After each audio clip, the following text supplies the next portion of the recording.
Prerequisite courses, try to get the Jonas book borrowed and read, and let me know that they've done so rather promptly, because I do think that breadth of background is important. And today is where we're going to deal with the wide range of ambulatory healthcare services. Next week will be the first of several outside speakers, both portions or all of the thing. And for that reason, if you look at what while we're dealing with medical-based ambulatory care on today, we're going to abbreviate that discussion for several reasons. On January 31, the first hour is going to be by a person doing nothing but setting up the various for you. Probably the most published single person on medical care organization, on the campus here, and a national figure. And I'm in the last part of the hour going to deal with a mix, the MD mixes in various settings and the ancillary support ratios, those kinds of things. And later on a lot of this occurs, okay? Remember, the course is group practice and ambulatory care settings. We'll get more specific. So we're not going to get hung today, into enormous detail on the medical side. We want to get in front of you. And that's one reason for what I would call the weak side of the text reading you have, but I'll discuss that with you. Okay, there were better texts, but they focused on, on the MD side, and this guy at least got the range of stuff out in front of you. Questions so far? That's just getting that far ahead. From there on in, Barbara Matula is the nationally recognized, we happen to have her in North Carolina as the head of Medicaid. She's the director of Medicaid, a widely respected person who's up on those kinds of things. So hitting it again fast. By the 14th, we might, medical students have approached me and several others. It'll depend on whether this is real talk or support.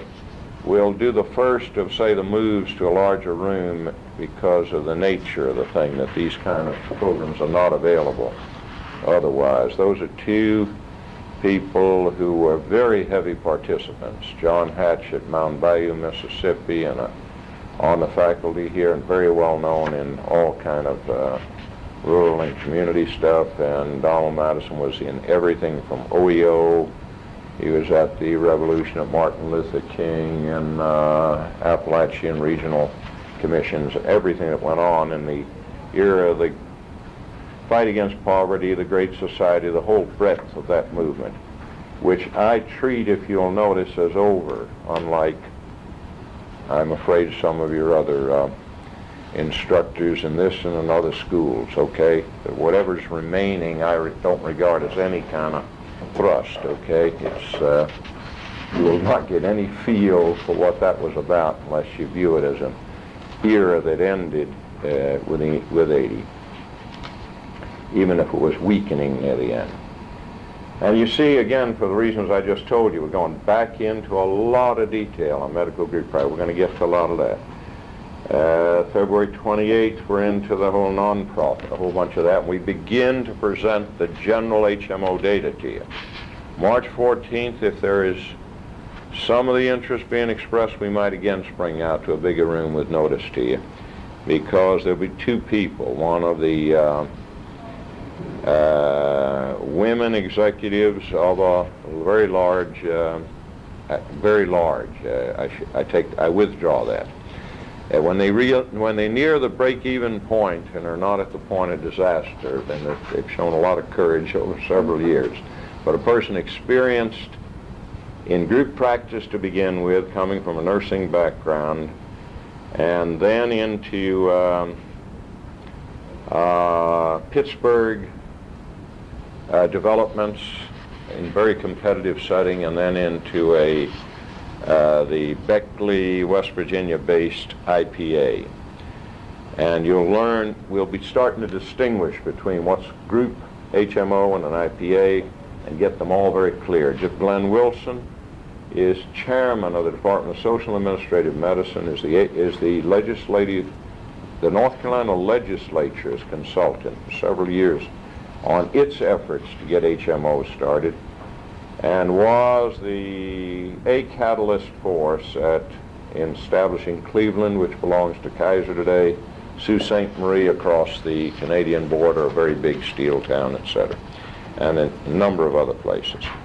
On March 21 is a whole new thing I've introduced, that as we decided, you remember, to have more push in here, drop that other little trip to the OPDs and locally, it gave me some more room for push, and I broke the hour apart.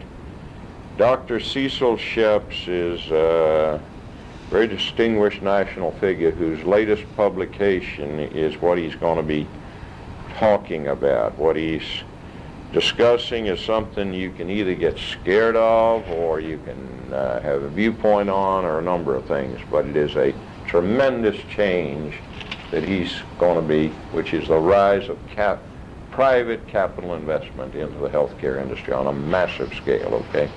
And while he's discussing it with the data available of how it's pouring into hospitals, we'll spend at times the balance of the hour talking about the things that are not yet in data. Nobody's got their hands on it, but what you bump out into in the field is a huge capital infusion of private capital into ambulatory care facilities, HMOs and the like.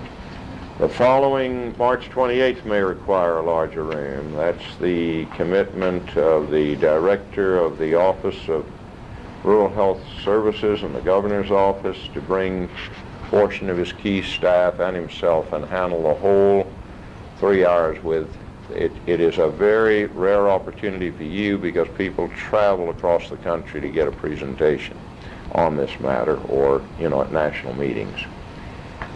11's a big grab bag, a smorgasbord of everything from personnel. No, we'll actually pass around union contracts, you follow me, at hospitals, at clinics. We'll sit and debate those kind of things. We'll talk about anything you want to talk about, from collections, business office.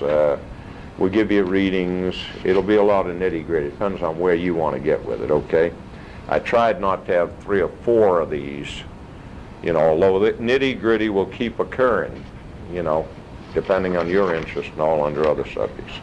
April 18th, we're making our trip. The 25th is our final. Hopefully wine and cheese are better. Now, everybody's got one?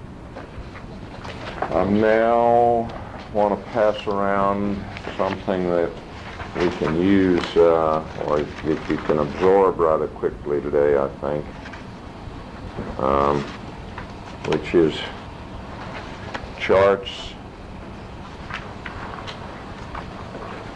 that are excerpted from different pages because they appear a little more helpful than what's in the general text.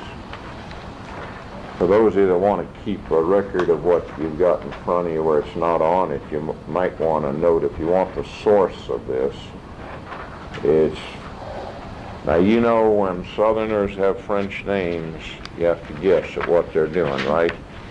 Seveier, the Seviers settled in Tennessee, and we all know they're the John Seviers, and that's the way it goes with French names. This is one I'm not sure of. It's Fornet.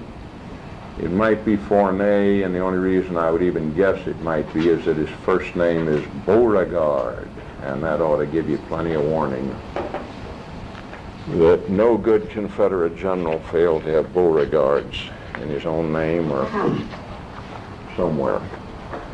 So it's a new 82 book called Strategic Business Planning and Health Services Management. It has a lot of helpful material that we'll use from time to time. It is not on your reading list. Okay, what you got, you remember last time that we're going to get on now, was 2 sides of a page out of Red Book to let you know that this is pretty typical of what's been published in all kinds of ordinary people's journals, and sometimes makes dilemmas for people who are in the business as to how they. Those of you that I hope got them last time and have them, one of the things we said we do is sort of have discussion of how you viewed some of the things there. The reading, on the other hand, was from Wilson and Neuhauser, and I'm unlikely not to give you my attitude on some of these things. The strength of the reading is very easy to state, and it only has one simple strength, the rest of its weaknesses. The strength of the reading is that it briefly covers all major areas of ambulatory care, and that's the only strength it has. If you all didn't find a lot of weaknesses in it as a reading otherwise, you're not very sharp on what you're reading up to now, okay? He's not always totally accurate, but the rest of the text just leave a lot of this stuff out, you know? They just say there's, near the end, they put in one paragraph, there's been some things like family, you know, it's 82 texts. You know, there's family planning clinics, there's some alternate birthing, so, you know, he gets it. He sort of, they don't know what they're doing very much, but they got it all out on the table for you. It's about all I see it achieved. The weaknesses are severe. For instance, what's the worst one? Anybody have any idea what he left out? One of the biggest of all ambulatory things, he almost paid it no attention. What's one of the biggest places that people go to that's without going to bed? Yeah, he left out, exactly. Very good, very good. You see, under ambulatory care, he's got outpatient departments, and somehow, you know, if other people messed up, he left out emergency rooms, which you can, how he, you know. Second weakness is the quality of discussion I've already referred to. The quality of discussion, many of you could poke holes in, you know what I mean? It isn't precisely, you know, that flavor. There's more sophisticated ways of stating it. And the third is that the personal overview of the whole thing is very amateurish. Family nurse practitioners versus PAs is, you know, sloppy, you know, and then his effort at glossary of terms, you know, at the end is very, you know, it might do for an undergraduate in sociology that needed to pick up some of these, you know, he couldn't decide what needed to be defined and what didn't, you know. And when he does, he doesn't do that well. Now, having knocked hell out of the reading, I'll guarantee you we're moving into heavier weight ones. I'm going to distribute at the end of this one, okay? We're going to go over, if you looked at all at the Rosenfeld reading list, the Romer, this is what it looks like, the thing. I've given you, going to give you out a little later, 3 major readings for next time from, you know, the Romer text, which is very sophisticated and heavy, but in no place, you follow me, in any of the good texts could I find a few pages for you all to read and have just a catalog of the variety, which we needed to get in front of you, okay? So sometimes I'm simply indicating there's a dilemma, and it's a sad, unfortunate fact that this piece of writing is used as a text in probably 15 or 18 programs, this Wilson Neuhauser. You can imagine what the rest of it reads like. I mean, I only picked it for, you know, one purpose, that it dealt with a range of junk. That's all that we got to try to deal with today, okay? But very often, you know, teachers who get quoted in it or something have you buy a text like that, which is, to my mind, absolutely useless. You know, if you're going to invest in anything, you know, hold on to your pieces of Romer or something like that. We are dealing with a very advanced guy who's speculating on, you know, a lot of valuable things. Okay. How about anybody else's views? Somebody's banged into the omission very well of emergency rooms. Anyone want to bang into anything else on the readings before we start? And we can hit at it 2 ways. Would you keep side by side and and see where they overlap. Some of the stuff in the Red Book guide is just simple commonsensical suggestions, right? Some you probably have some viewpoints on. Would anyone like to begin on anything where they regard the Red Book suggestions, say starting in before we hit to the hospital, where it starts in and out of the doctor's office, and at the drugstore, after all, is ambulatory. Later they hit under alternatives some more on the back page. But does anyone want to hit out at anything they think is questionable in these suggestions, beginning with the fact of what they stated there? That data seems to be about right. 10 years ago, Americans spent $93 billion. Today, they're meaning so far as we know, the latest data for 82 will show 200, on that order, $87 billion, so that we're a nation that is really sitting at about 10% of its gross national product in health care, with all of its deficiencies and with all of its wondrous accomplishments. Let's take the annual physical exam. Who wants it? Yeah, go ahead. Okay, well, I consider their suggestion impractical in a way, and the reason I say that is because a lot of people, this is the only chance they get to find out, like if something is wrong with them or not, whatever. They go see the doctor once a year, and I feel like that this thing about every 2 or 3 years is a good idea if you're very conscious of your well-being, of your health, and you're constantly taking measures to enhance it or whatever, to keep it up. And I feel too many people don't do this, and therefore it would be hard to just to tell everybody. Because there's something might come up, like I say, they recommend the fact that even if you don't need it, what if you did? What if there was something that came out of it? And 2 or 3 years might be an awful long time ago if there's a cancer going on. Okay. Who wants to take another view on that? Go ahead. The statistics, I think, on it show that most of the screening exams that are done on an annual physical probably wouldn't pick up the things that are going to be, a real problem. But most of the, if you're going to get an annual physical, unless you specifically, get everything done, just a complete physical, it's not going to pick up a lot of things anyway that might cause problems. And the things that might be very problematic are going to show up as symptoms, and you probably go to the doctor anyway.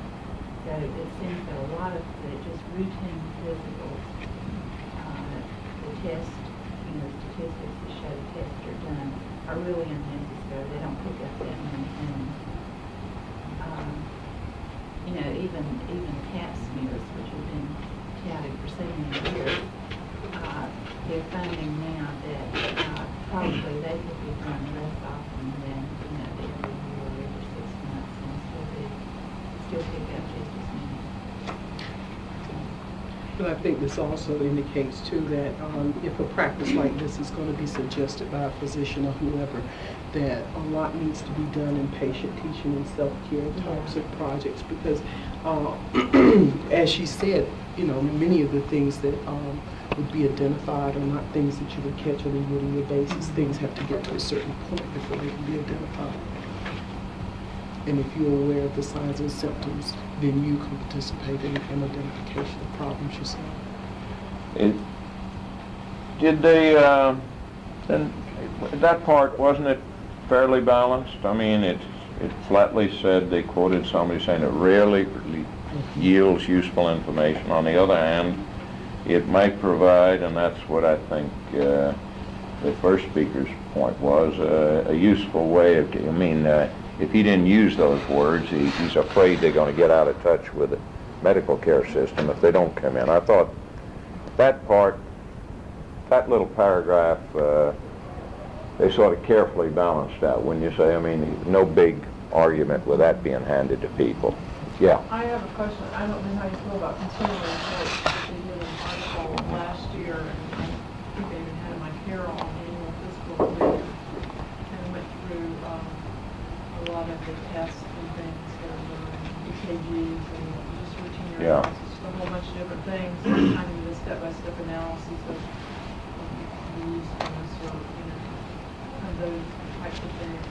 That was the, and they were going along with basically what this was saying here. You don't need to go as often. And I guess the American Cancer Society has changed some of the recommendations too in the past year about certain types of screening. What about, let's just go through these in line. Tests can be overdone too. What's that? What about that paragraph? Some of you have been commenting very close to that, okay? That you're really saying, I think you were hitting at that in part, the volume of what some doctors do on an annual physical is dollar generating perhaps in their private office, but it's never been shown to, necessarily the volume of those tests to bring in. Something they don't comment, I'll ask you about, that's peddled very often, is this whole business of throwing, say, hypertension, checks and stations, say at all industrial workers, right at the factory, free, okay? Sounds awful good, right? Any problems with it? Any negatives? Go ahead. I said it was a good idea, but impractical since doctors perform a lot of tests to prevent malpractice suits in some cases, to make sure that all their sides are All covered. right. I'm hearing your point is more directed to the earlier point that the battery of stuff they're often throwing out Yeah, are to yeah. protect themselves, right? Very often that's the reason for the battery. The one I'm directed at now is, I'm going against God and motherhood. It's there's a lot of come in on Saturday at the shopping center and we'll test for diabetes, right? 10,000 people get in line, get a free test for diabetes. 30,000 workers are tested for hypertension. Who wants a, that's hitting at God. I'm asking you, do you see any, is it all strength to be doing those things? Any weaknesses anyone wants to comment on? Aren't the blood pressures kind of by the individual? I mean, it seems like Yeah. the doctors have Aside from the fact that say they set their parameters, if they set them at say 140 over 95 with the tension of where it's being done, and all, might not mean a thing, right? All of that aside, think now as a minute people responsible for an entire program. Where does this kind of thing go? Well, it's not an entire program. That's the focus. You all get the point of this now. Those kinds of things uncover what the Harvard professors will tell you before they start. They're never off but 0.5%. You're going to find 5% of hypertensives. No, you want to keep doing it, you're going to find it. The real question is, what? Who is their family doctor? Who's governing them? Have they got the money to buy the drugs if they've been prescribed? You see what I mean? It's Billy Graham meeting again. I mean, most of the people in there have been saved. They've been saved, some of them, over and over. They don't miss a meeting. They follow them, right? It's like running your statistics up to prove what, right? If you're going to win new Christians, you go somewhere else, right? But as some of this is not part of a program. You getting the idea? What if you found what you're going to find in diabetes? They almost know to a T what they're going to find. Well, who's going to take care of these child diabetics? They're in the most hazardous position, right? You see what I mean? Where is the program? And that's what you're directing, right? So let's remember that program is what I jumped off of this, but very often this woman did not throw this into this article. Very often that's thrown into that kind of thing. Be sure to, every time they throw a free test at the shopping center, get it done. Yeah, that's fine if you got somewhere to go with the results that are questionable. All right, going around the table a little more now. Let's take the next one. And let me ask Mr. Yao if you would comment on find out in advance. What do you think about that? I thought that was crap. I think most doctors would say we just have to see what's coming, and You don't see anything good about that paragraph. yeah, if they are willing to give you that information, but usually they might give you some type of figure. And if it's higher, what are you going to do? You're going to say, you're gonna Okay, complain. I'm really not quarreling with you, Mr. Yao. What I see good about the paragraph is that it's the first paragraph I've seen in a medical-oriented text in which she and her are used throughout.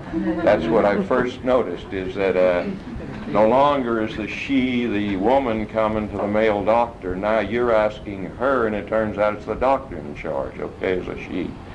And that's what I saw is the most important thing about the paragraph, rather than what I'd agree with you, that the problem, what makes that questionable, anyone have any question, is that you could go through that, right? People do this more and more. Ask why are you doing that and slow it up. I think the reason the attack on it's been made is that for the average person to be this forward with a doctor is not typical, right? I think the people at this table would very easily say, but you just took an EKG 3 months ago and I'm under 40. I mean, you'd have a question, did you find something wrong? Is there I mean, you got to know when they're churning, you see, but the average person, is unlikely to be able to cope with this kind of thing, and you got to get them into a system where it's not abused. That's all you can do. Anyone want to debate that one, though? Do you think, wouldn't you agree the more educated the person, the higher the thing, right? But especially, remember, the charges. This is not done very much. You have a right to do that, you understand? Entering a public place or a private clinic very often, just ask to see their fee schedule. But it's going to be one of the dozen people at this table more than a dozen ordinary citizens ever trying that. Now, who does do this is drugstores, right? You're beginning to notice they, by law and by better states, a variety of things they sometimes have posted now, a sampling of 50 or 100 things.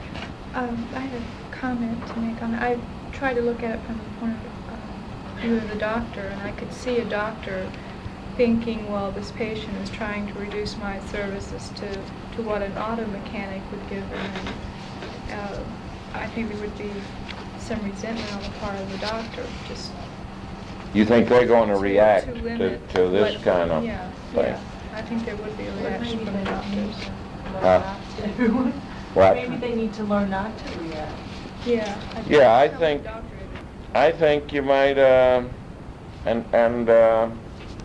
a lot of deficiencies in medical education that your point goes to, which is they're used to having a patient in a horizontal position, undressed and especially helpless under all those circumstances, and they tend to, that's the relationship, not a co-equal one. Yeah. What about this thing that says do not talk to the nurse or secretary too? It seems to me in a lot of practice the doctor basically, as you say, wants to see him in a horizontal position and doesn't want to deal with any of the business aspects of the practice, and sometimes the office manager is the one who wields the whip around there and is the one who connects the business. I don't think that's always necessarily true.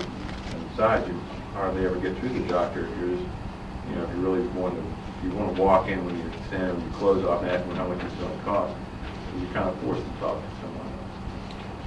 I think that's the point. I think it goes, if they mean do not complain, like you think his fee is excessive, then she can't change his fee, I would think, in most cases. On the other hand, if you leave out the word complain and say you have to deal with a doctor each time, I think the fee is out there.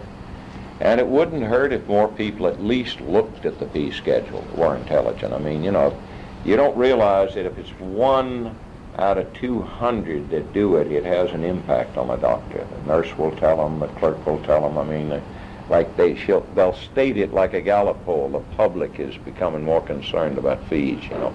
It's a message of a sort. Next one. How about this one, Miss Holland? A minor medical problem. Is it a good one? Fair one? Idiotic? What is it? A lot of times, if you know your doctor and he knows you, it does save you $25, $30 instead of going in. Yeah. If it's a general physician, but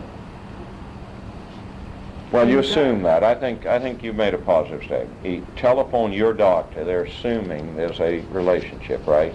I think this is true. People do save money doing this. Mothers do it in pediatrics all the time. I mean, it's an impossible situation they'd face otherwise. You know, I've taken 3 children in, so, you know, now one's got an infection. He's got 3 visits to 3 encounter sheets get churned out, you know, and it's really not a bad idea. And what has happened? Doctors have understood this. What have some of them done about it? Of calling hours. What? A period of calling hours. They've All right, that's one thing. They don't take calls except in calling hours. How much further than that have some of them gone? Well, I don't know if this is what Yeah. you're getting at, but one of my physicians started charging for Yeah. extra for medication. That's what I was over the meaning. phone.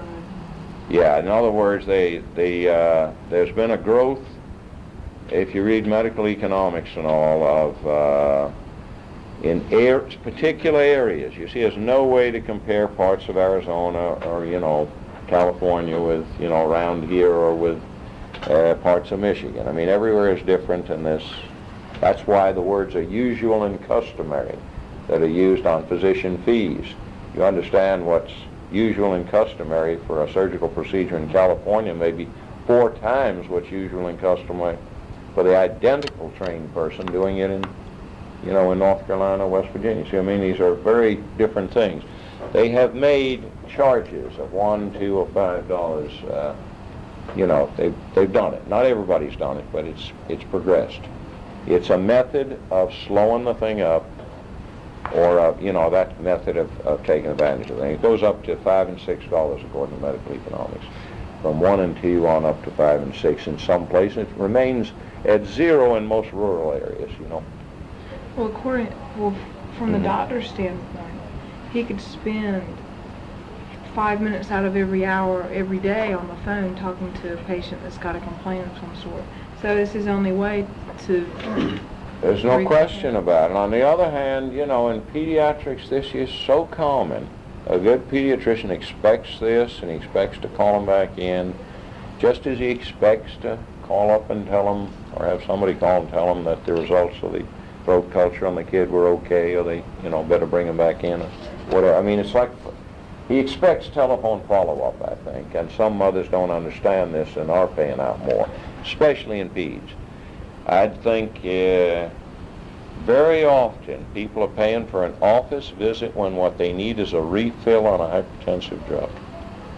You understand? I mean, it's worth calling in then too and describing. He may, you know, unless he's churning, he may accept the fact that, yeah, you've run out of, I haven't seen you, but it sounds to me like we got it pretty well under control from looking at the chart here, if he's got in front of him, and go ahead and call in a new set of 6, you know, prescriptions at the drugstore.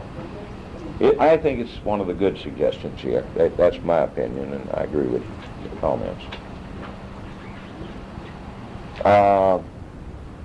Forgive me, anytime you get 3 people from a program together, I don't have them sorted out, so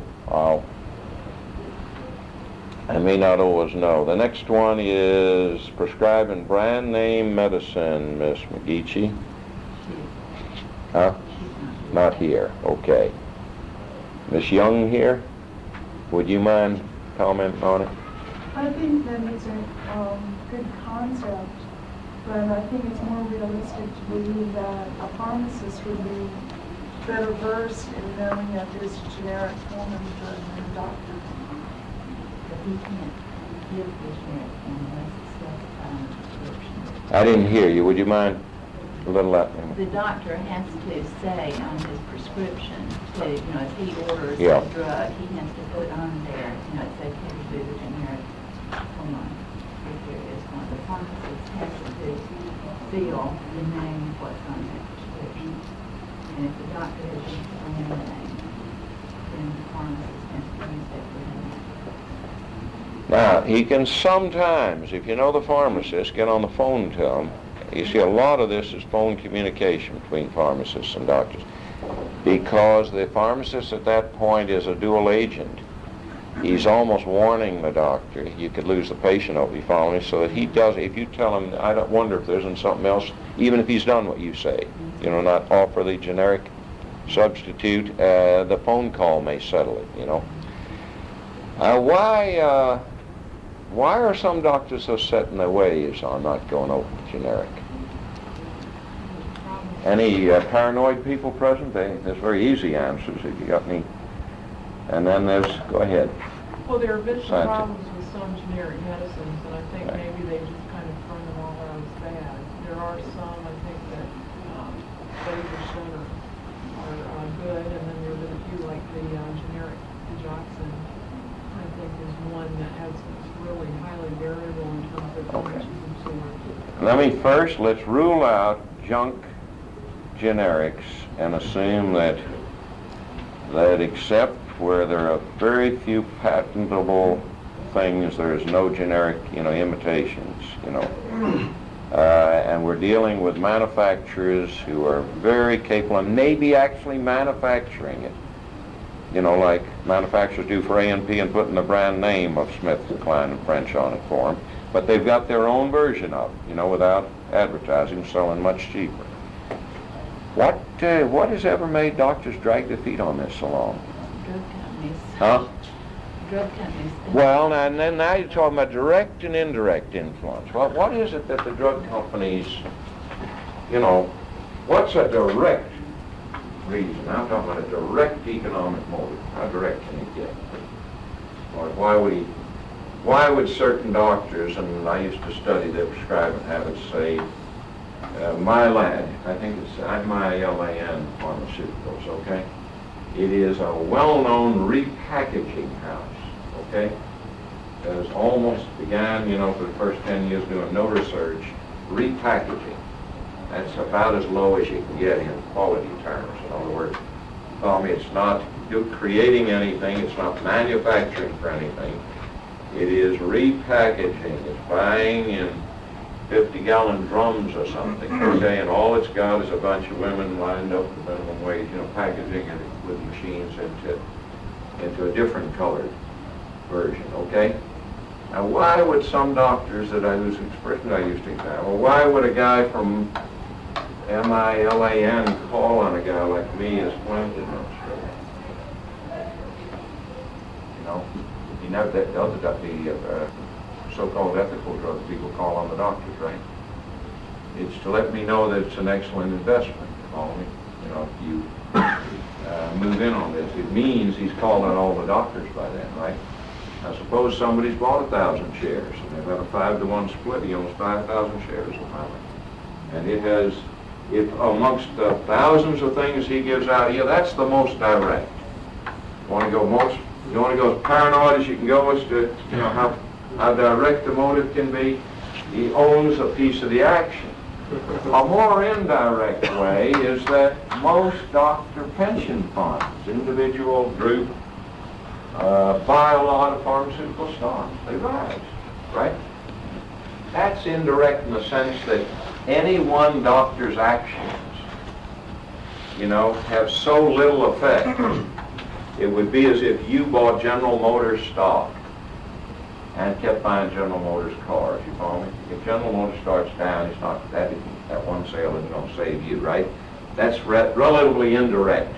But he has tied himself psychologically, you follow me, to ethical drugs, you know? And this is common, okay? This is less common, but he's pure, okay? That is, he is directly interested. For instance, an outfit like that doesn't have a broad spectrum. But let's say on the, we all know how close antacids run, right? I mean, how many competitive antacids there are and how many combinations they run. Mylan may well carry 6 or 8 of their own packaged And that might be, what, 20% of what he's prescribing to call me. And he's just putting down their brand name every time. Well, that's terribly correct. And there's been histories of that, okay, and very good evidence of that. Indirect, and then the most indirect of all doctors are subjected to. Who comes to see them from pharmacy company? What are those people's names? What? Yeah. Where do you ever get a word like that? What is it? What's the word you use? Let me speak up and tell me what they are. Detail man. Yeah. We all know what they are? They go around telling about all the good things that their drug can do Yeah. for patients. Now, where in the world, after all, building contractors are called on by people. I think they deal in details, don't they? The people who carry 7,000 variations on linoleum tile that we're stepping on right now, that's pretty big detail. Where would they get a name like this? What is the word they're avoiding? Who are these people? Yeah, they are salesmen. There's no question what they are in the U.S. Census Bureau. Okay? Do you think for a minute there's a thing called detail man? This is an invention to avoid saying what they are. Now, what you got's the oddest thing in the world, right? Salesmen sell to whom? In any industry, anywhere, who do they sell to? Who do they call on? In cars, who are they dealing with? The consumer. The salesman always goes to the consumer, right? Right? Now you get it? But in this business, who is he calling on? The consumer?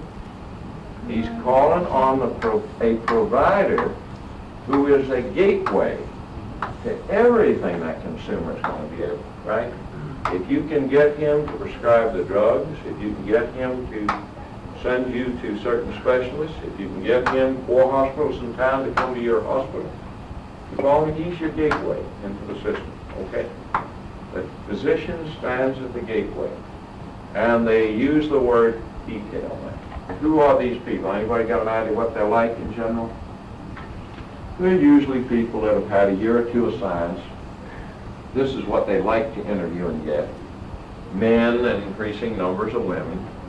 There may be 20,000 of them, 30,000 of them. And what do they carry? They carry bags, nice sized bags when they come in, not little black bags like on house calls used to carry. They're a little bigger than that. What have they got in their bags? And why do they keep going from the car, they come into a building, you see, and if it's a medical arts building or a clinic, they keep going back to the back end of it. I mean, look at these lots around here. They're all around here. These people are all around this place. You're in a medical center, and watch people coming back. You think they're going to pull out of their parking space. They're carrying a little bag. You open up the back end of their car, and you probably think they're a cocaine dealer. No, they're just detail man. I mean, you don't know what they are. You know? They're, who are these bags? What are they carrying in those bags? Come on. Drugs. All right, one thing is drugs, right? What kind of drugs? Are they drugs such in the packaged as you would buy them in the store? They got... So, goodie number one is they give the doctor something. Now, when you hand him that, you're handing him, say, $120 worth, right? They leave it with him. Now he's got goodies. He can make a mother with 3 children very happy, right? Seal her all. 3 new pediatricians have opened in town. He sees a threat to himself. He tells the drug salesman, I say, hey, give me some more of that, okay? And the salesman doesn't mind, just is starting them on their line, right? Whatever the line is, okay? Merck, whoever it is, right? So drug samples, he's got those. Anything else he might be carrying? Leave cocaine out there. They always have little gimmicks like that. Ah, yeah, very good, very good, very good. They are Santa Claus. Now, they are Santa Claus. What am I carrying? What would this cost me in the store, this European-style, gold-edged little thing? What am I carrying? You get one. Huh? You get one. Yeah, SEBA, okay, right? Number one. This, each year that I don't get one in time, this would cost me, what, $4? It's not a $2.25, right? Roll it, get the feel of it, the gold edge, right? The little red placement device, everything, right? They're not cheap. Now, is that all they carry?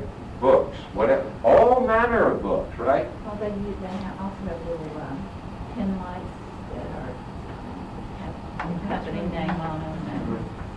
Very good. I'm meaning very good all the time on all this. They can give everybody in the office nameplates. Lovely for a nice young. They come in, you see, the receptionist is very important to them. The insurance clerk's very important to them. See, they want to be received. They want to cut in front of the 32 patients out in the waiting room. These people are very important. They get allowances to leave little boxes of candy. They always bring, so they got all these little goodies to the staff. They got Christmas time things. Now, is that all they got? Come on, that isn't all they got. Remember, these people are the gateway to selling. They usually do things like coffee breaks for conferences and things. All right. They sponsor. Anytime, if you want to test him, schools of public health are drags. I mean, we're in one, but, let's understand the difference. In the School of Medicine, if they want to sponsor something, if they blow their nose, they learn that in the first and second year medical school, see? School of Public Health can probably call SEBA, call her, and they'll say, sure, we'll furnish the Coke. I mean, we're throwing a second year, party or so and so, okay? But when a medical student comes, okay, it's another deal now, right? Now, wait a minute. How many people are going to be there? What's the name of the caterer? See, they got the absolute allowance. You follow me? You can talk to their head office. It's up and down the line, not just the detail man. Break into these people. What does every medical student get? And remember, the poor devils in the first year and the second year are having to take even courses like you all take. I mean, I associate with them, right? They want to escape that world and get to the stethoscope world, right? Who in the world gives them their stethoscope? Drug company. Okay? There is no end to what they do around medical school, you see. At the next stage, they give them the next tool. The main thing is to keep a handle on them, okay? You never let up. Now, this is not the end of the goodies. If their vice presidents love to travel, if he comes out of a part of Indonesia where the natives make, say, little musical pipes out of reeds, and he finds a guy that will deliver, $250,000 at about 39 cents a piece and figures out the customer, then they package them. And they deliver these little musical instruments now, which on this market might be $10. You see, I mean, no one has homemade little, multiple reed pipes. That's what was delivered. Reason is, in big clinics, you break into this system, see? Break into it a lot of ways when you're a good administrator. First thing you have to do if you got any control over your doctors. Now, if they control you, right, if you go out and you're working for doctors who own the building, who are the owners, and they hire and fire you, and you ain't telling them nothing. I mean, we got them sanctioned. We're talking now about where there's some form of leverage, right? Now, why do you want to get some panel on breaking some of this up if you're an administrator? Because they're taking patient time. In other words, the cost of getting these goodies, or 2 seats if they're near to a UMC game, or 2 seats to a Pittsburgh Steelers game, or whatever the area they're in, okay? The price is what? To sit and listen to a semi-scientific discussion of, no side effects in this drug, right? I mean, it's their viewpoint, right? And may I leave you these articles from Tulane and from Chapel Hill that all show what tests 39 and 42 patients, etc. Right? They're always testing. So where's their big money pouring in? To the faculty and the medical, residents and all in all these places. Testing drugs all the time. They're subsidizing, they capture, they're inroading on the faculty all the time. Okay? When you take their money, you're an honest scientist. If you know, every one of your patients drops dead, it's obvious you're going to report it. But what if it's mostly like most scientific stuff? You're not sure of the goddamn answer. It's great, right? Then you lean with an outfit that was nice to you. Because about that time you get a letter. Doctor, I was so elated with my last visit to you as Vice President of Research from Merck that your research is coming along so well that I would like to ask you to make a preliminary presentation 46 miles outside of Honolulu, and we would pay for you and your wife to come, and the hotel, you know, we don't mind staying on for a week, and this will all be at the end. In other words, there's no end to all this corruption, okay? Now, this, all doctors accept and live with. There's about 1% of the students rebel and argue why we're using a company stethoscopes, you know what. But there's very little argument about it, because that means they're building up the cost of their takes and the supplies and things. What an administrator's got to do in real life, if you've got leverages, is to compromise with it. You'll lose keeping them out of the building, because the doctors will argue they need these samples to keep their patients happy, okay? They want the goodies. One device that I've used in the compromises you reach is that they cannot walk into the building at their pleasure and at their time. If there's a weekly clinical conference at which the doctors are having a scientific meeting, if they want to set aside 30 minutes and have 3 of these people, you know, come in 10 minutes apiece, that forces them to come in, with a minimum interference, you know, while you're serving them lunch, while they're eating, and leave their samples, and leave their literature, you know, get it over. It's a these are devices I'm showing on to stop this breakup, this thing. See, we get pretty far from Red Book, we get pretty far from all this stuff when you're dealing with people that have to live with it all the time. This is for real, though. Now, I would like, if someone wants to take me on this, I'm trying to describe what I realistically believe goes on in med centers, all med schools, no more corrupt here than anything. It goes on regardless of race, creed, or color. They love Meharry and Howard as much as they do anywhere else. Anybody for a buck, okay? But this is big. This is big, big. This is the biggest of all industries. And when you talk about the healthcare industry, they have the money, okay? Now, they sponsor, some of their literature is stunning. I would be a liar if I didn't say it doesn't almost corrupt you. I mean, do you want to be a nurse, a nurse or a doctor? You want to call them up and say what we really need for these 18 people would be overlays that show the nervous system on top of the anatomy. Gosh darn it, things, cost about $25 a piece, say the beautiful things you see in doctors' offices, right? He's a urologist. He considers it beautiful. I always usually want to vomit at the stuff that's in many of their offices. It's intestines, but it's come from these people. You know what I mean? They think they're gifts. You know what I mean? He's a urologist, and he's looked at this, he looks at these layers of horrible stuff back that he and nurses have to look at all day long. It's the same reason I never wanted to be a doctor. I told you, I never wanted to stick my finger up their rear end. I didn't want them coughing in my face.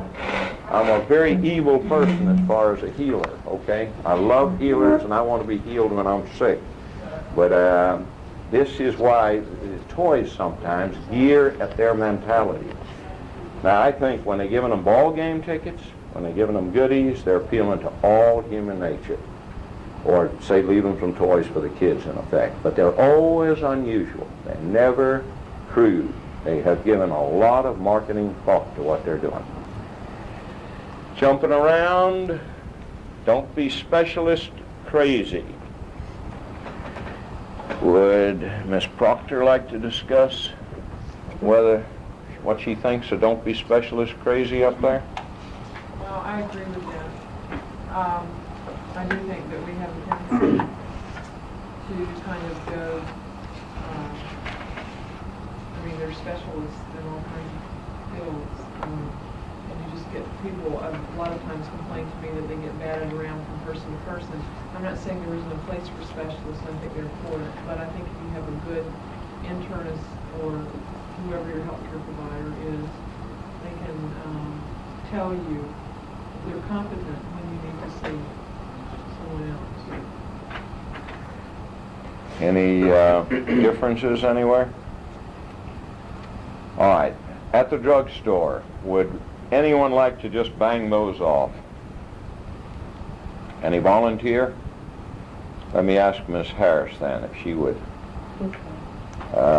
sort of bang through them. They're not worth a lot. They don't need a lot of. Okay. The first one, buying the economy, not buying the economy size is, I think, wise because we have problems, as a nurse, we have problems with a lot of patients with just stockpiles of junk that are outdated and useless. So that is saving money. About all aspirins are basically the same. I think you get back into that issue about some generic drugs not being as, I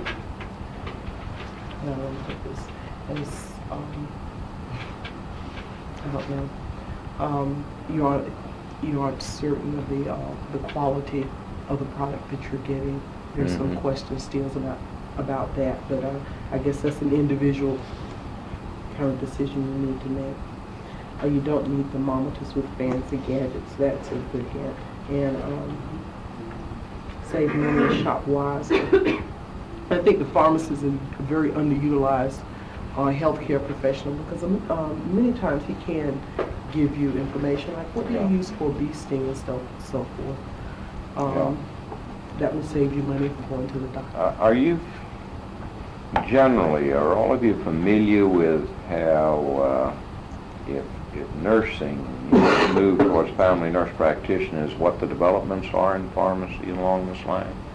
I mean, these are very, would someone care to comment that knows something about them?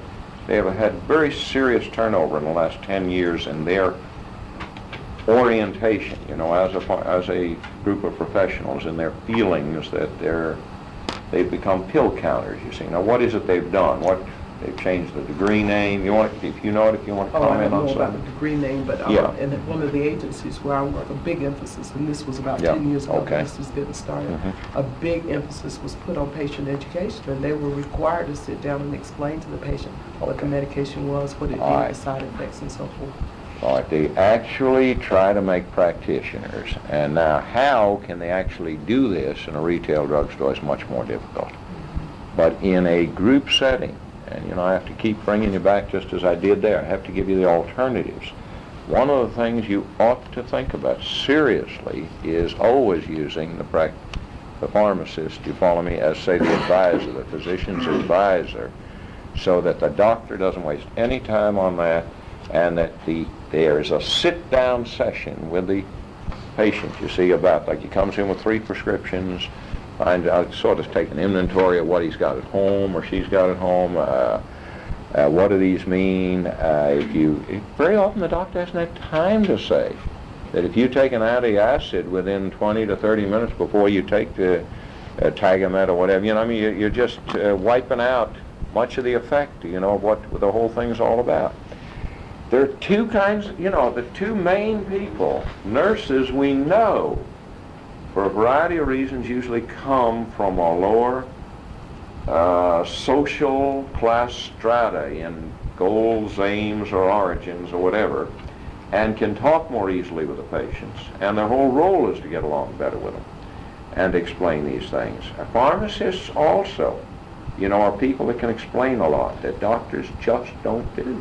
It's amazing what some of the smartest doctors, you know, you got to realize how drab their lives are. Have compassion for them, right?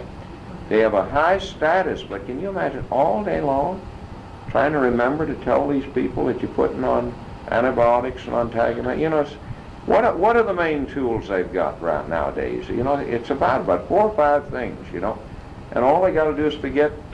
And their chronically ill patients are walking out sometimes with 10 to 12 prescriptions, right? Every one of you know that. I mean, if they got a prepayment program, you ought to see them leave. They're leaving a shopping center. I mean, did you ever watch them leave, say, an HMO pharmacy? where they have prepaid, they leave with 24 bottle case of antacids. They leave with, it's not incorrect either. In other words, these are quality doctors that have limited it to, say, 60 days. But these people have problems on top of problems, right? They're taking 4 things for their cardiac condition, 3 things for their hypertensives, their bladders off, their kidneys, they get all this stuff. It's a monstrous job, and they don't know enough pharmacology, truthfully, the doctors, to do as good a job as the pharmacist on what is in conflict with what. Very often, if you're around a big group with a pharmacist, you'll hear the pharmacist getting it changed by phone, not over generic. See, it's inside of where they have no motive. To order a brand name, they are simply pointing out a contradiction, you see. And the guy may be as smart as hell, may be board certified, may be on the faculty, half a day a week at the med center. That is how complicated their job has become, really, with the growth of, you have to understand where they're coming from. They went to school, say an older doc. He went to school before penicillin was invented. I mean, imagine what he's had to go through, okay? Penicillin was bread mold. I mean, and now I eat all the bread mold I can get when the bread turns moldy, because I know I'm doing myself some good since they've invented that. But I mean, think of, the whole changes. How about Tagamet, huh? I mean, Tagamet is the biggest selling thing, and who heard of it 5 years ago? Wasn't that about the time it came in? I mean, there's some break point. I mean, it's the end almost of 90% of, what's these, duodenal ulcer surgeries of, it hurts hundreds of surgeons, but it's given comfort to patients. It's done IV and CCUs and ICUs. They've introduced it all across the map in every form. And that's how fast a thing moves in. It moves from 0 to, they're like guys on the charts, playing music, and you expect them to know all that kind of music, Is it soft rock? Is it hard rock? I mean, it's changing too fast, and the docs are having the same problem. I simply urge you strongly, it's good that they did it this way. This is neglected in our field. Really, for people like us, this is neglected. You follow me? The drugstore's the drugstore. Let's not think of it that way. You're running a good show. I have really sometimes been very hard on my fellow administrators at meetings as to why they compromise with the town pharmacy, where they have a powerful group, and a non-profit thing, why they didn't have the guts. You've already made an enemy of the medical society. They said that's enough, because we had to fight our doctors to establish hospitals. They said, we're already in trouble. We're not admitted to the medical society. We've started a group, and they think we're outlaws. So why in the world would we take them on? You simply get your lay board to overrule them and put it in. A year later, they wouldn't do without him, because they got a pharmacology consultant right in their premises. You see, somebody helping them. And soon it's the biggest retail pharmacy in the whole place, because the non-profit board can. And that's very important. Now, let's go to holding the hospital bill down, and I'd like for someone that would care to deal with the whole hospital bit, because we're really not, I only want you to hit at the impracticals or whatever you care to discuss, because this is not our bag. Well, I want to get on to the alternatives that follow on the back, which is more our ambulatory care thing. But are all these practical? Take that very first one. Is that feasible in many communities? Yeah. Huh? Actually, I thought it would be. You think it's feasible? No. Now let's talk about why it's not feasible. First, who determines when you go to the hospital? When you go, why you go, and how you go?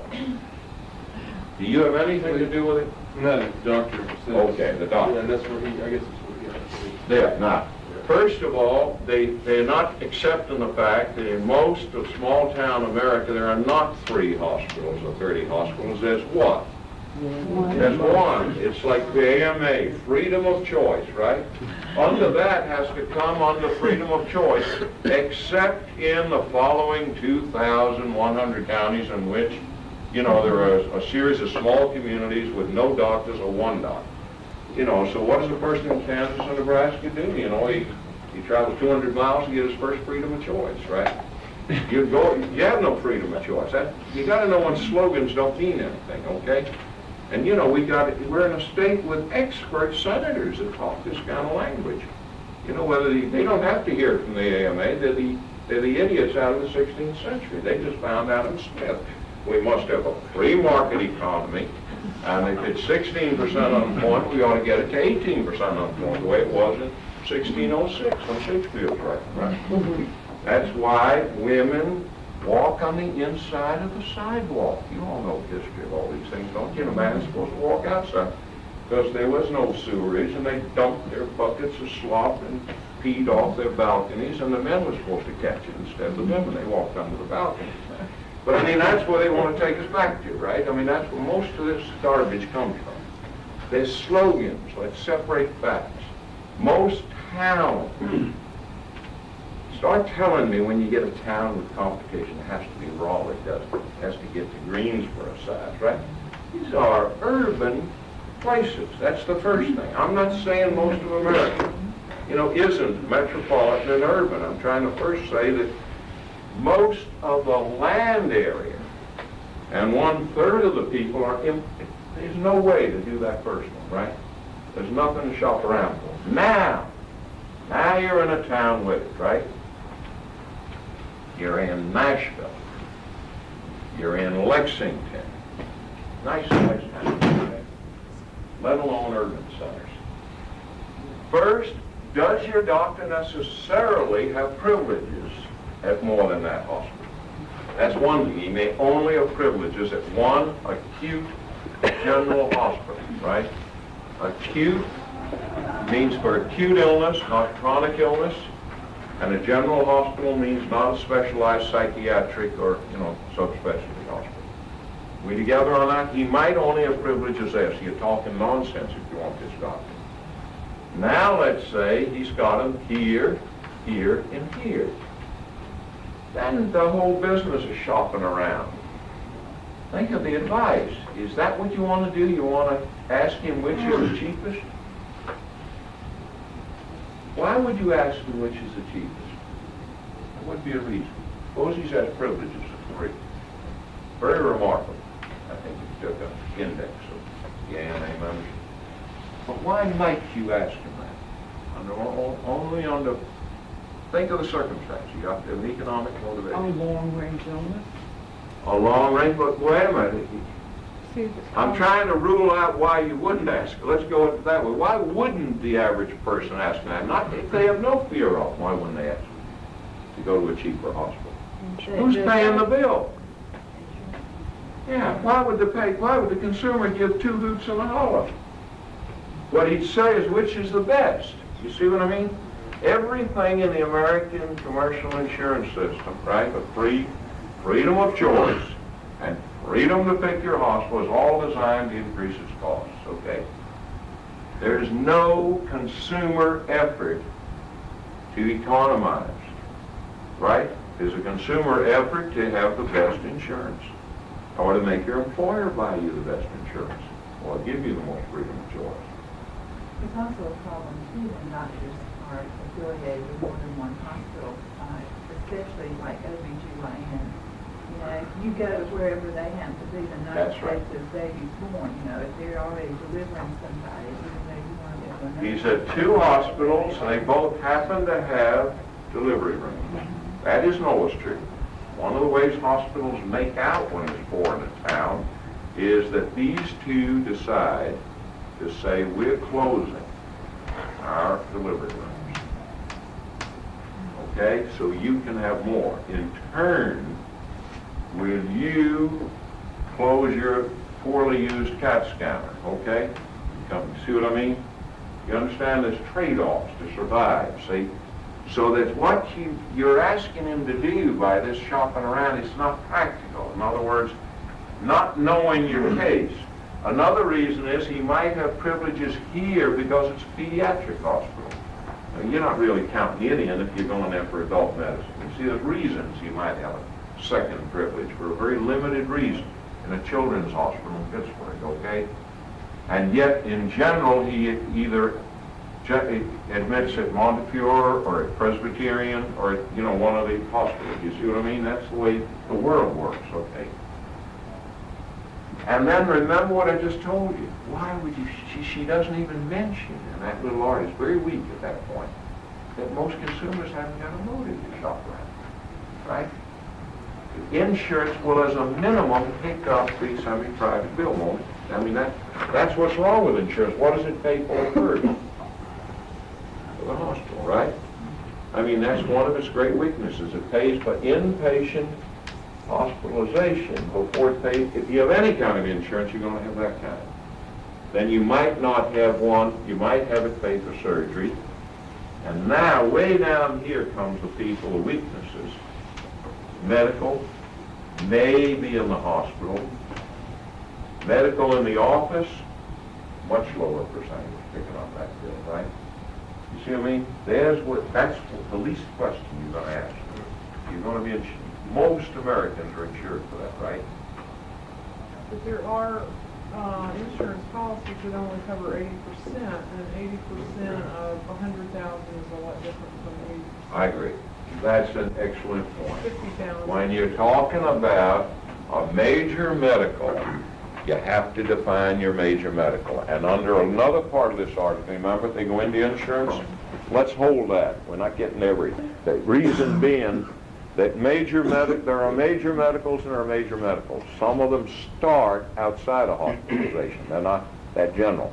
You know what I mean? Then they deal with the non-hospital stuff, the 80-20 or the 90-10 or the 70-30. Anything else about this stuff? I know, for instance, I don't know what I was thinking last night. I didn't even think about some of those possibilities, but also about emergency room walk-ins. I know that there's difference in emergency room cost and difference in whether or not they'll take your personal payment and bill you later.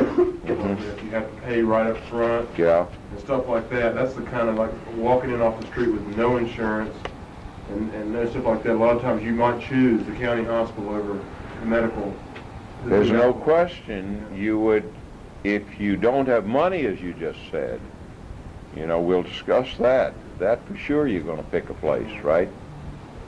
And in fact, they're going to see to that.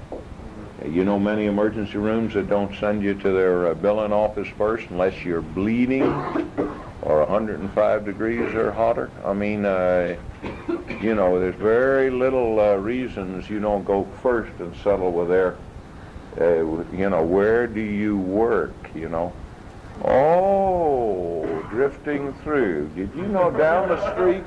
Right. Yeah, Mr. Keith, drifting, you said to California and back. You see, you're a standing story, right? Right, exactly. Yeah, we have just the place for you. We hear there's a neighborhood health center down the street. Now, of course, it closed at 5, but, any way to get you out of the premises, right? Now, if you're bleeding, they're afraid of malpractice, right? So the first thing to do is to take a good knife and start yourself bleeding. Even, of course, that won't help you with your stomach hurting and all, so get into the place. You got to scare them about malpractice, okay? You're dying right then. Maybe you get by the rules. All right, anyone got any big reasons to talk about the rest of the hospital? I want to get down to these less costly healthcare alternatives because you've done your reading of the stuff, and a number of those were mentioned. When I said it had weaknesses over here, remember it discussing and that we would not deal too much with solo practice groups because we're going to deal with every bit of that next week. When it left all of that, there were a number of alternatives discussed, and they're being discussed over here. And they were well discussed in this very fast little article. And it even dealt with some of these alternative birthing centers and all. But let's start with them because that's where they begin. What is the first motivating reason that, for instance, in talking about less costly healthcare alternatives, a writer might have got on to OB? What is the reason? Why didn't they get on to something else, like Surgery Center first? There's a reason for that. Anybody know what is it? Well, I would just Yeah. think that it's such a prevalent issue, just that A prevalent issue, just- why? I know the fact people that are people born, live- women are pregnant and babies are born, but more, there's another reason. And there's always, what? It's a woman's magazine. Both these are all right, but you all haven't hit the kernel of why this bothers people worse than anything else. Because, well, maternity is not disease necessarily, it's not Now we're coming, keep carrying it over to where? It's a To, normal process, yeah? natural process. You're close, you're warm, you're all getting warmer, but there's dollars connected with this. And what are the dollars? Whose dollars? Huh? Because there's no reimbursement Now think a minute. Think a minute of the real world out there. Many of the best collectively bargained insurance programs, where they think they've got good benefits, have exceptions out for maternity so that they have a $500 limit. What does it say it costs in Boston? Anybody remember the figures?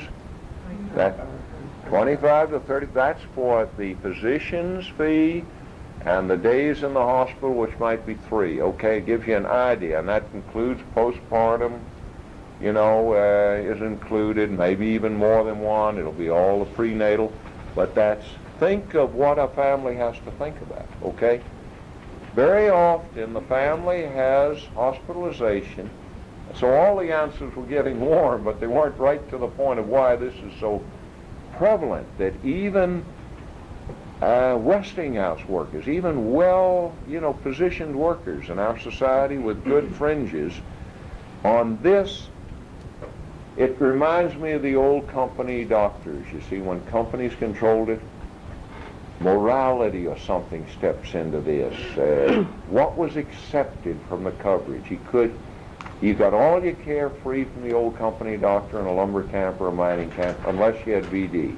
You see, and then you had to pay them. You see, the old punishing thing. It's like the women's movement they don't know how to go crazy on the right issues. So they're always, poor Yao and Keith and me, we're accused by Brown Miller of all men profit from rape, and all this kind of thing. And I'm sure we do somehow, but I haven't figured out how, because they're a pretty disgusting breed of cat, and and evidently don't know how to have relationships with women and want to kill their mother or something. But they're off onto a lot of tangents when here's a real hot issue, okay? How terrible insurance is in this country, how punishing it is. See, that insurance policy after insurance policy has real dollar limits on maternity. And these have to be fought out. They don't belong there. They have no place in our society. They shouldn't have been allowed into collective bargaining or, into the insurance structure this way, but they do. That is the motivating reason for the rest of the next few paragraphs. Let me put on the board some numbers that I happen to have to give you comparisons, dollar comparisons of what she gets to. First she told you 25 grand, then she went on to other alternatives. I want to skip maternity clinics. Obviously, you can get to UNC and get delivered close to free if you've got a good certified midwife. Remember, this is a personnel issue. A certified midwife may exist in the in-hospital birthing center or in the out-of-hospital birthing center, right? I mean, that is not an issue as to whether they use, other personnel, the mid-level, master's level nurse midwife. So I want to talk about what the difference is in cost. This, I want to give you inpatient data, and then an outpatient, I'll call it alternative birthing center, where I've got comparisons for you to see why this is attractive to some people. Why did hospitals ever get birthing centers? What do you think? Why do they ever get anything? Right, and because they had already gone outside. They were already moving towards home. So in other words, there was pressure on them, okay? And then some of them are now delightful. In other words, they've gotten competitively really off the dime, In other words, you can be in a room in which you almost have your home-like furniture, there's no nonsense, your husband can sleep on a cot over there. All the waivers of normal, hospitalization exist in these alternative birthing centers inside of hospitals, like in these. But let me give you data on the dollars. At St. Joseph's Hospital and Medical Center in Patterson, New Jersey,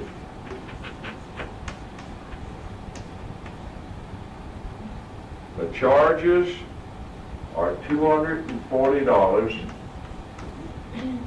for a 24-hour stay. They keep you for 24 hours, okay, in their inpatient birthing center.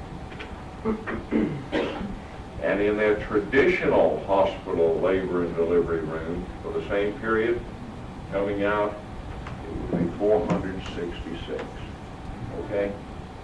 And yet many people prefer the atmosphere, and you're right in the building, anything goes wrong, all the services are there. How about out here? At the McCamey Nurse Midwife Center, that's with obstetrician gynecologist supervision. The use of the facility for labor and delivery is $200 for 24 hours. Now remember, that was hospital alone, okay? It includes all nursing care and supplies. That assumes that the OB did not have to come out. He was supervised by, but he didn't come out, okay? A block and a half away at Community General, the 24-hour use of the birth room for labor and delivery costs $445, and it includes nursing care. Okay? These figures do not include the obstetrician fee, okay? It's a noticeable difference. And people say we're faced with a $11 limit, or who don't have coverage. How can you not have coverage? Well, a host of ways, huh? Very easy. You went to work 5 months ago, and the clause says it's covered, but you have to work here 10 months, right? I mean, there's always, you go back to the old 10-month rule. Very often people are trapped on this, okay? That doesn't include any prenatal care. Not the figures I gave you. I didn't have anything to indicate that included anything like that, no. Now,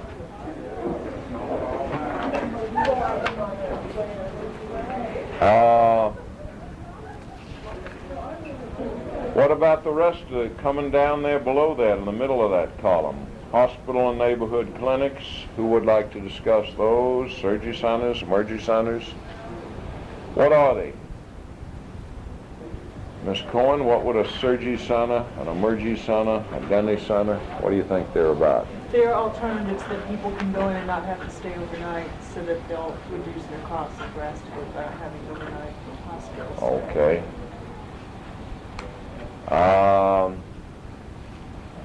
I think they're a good idea.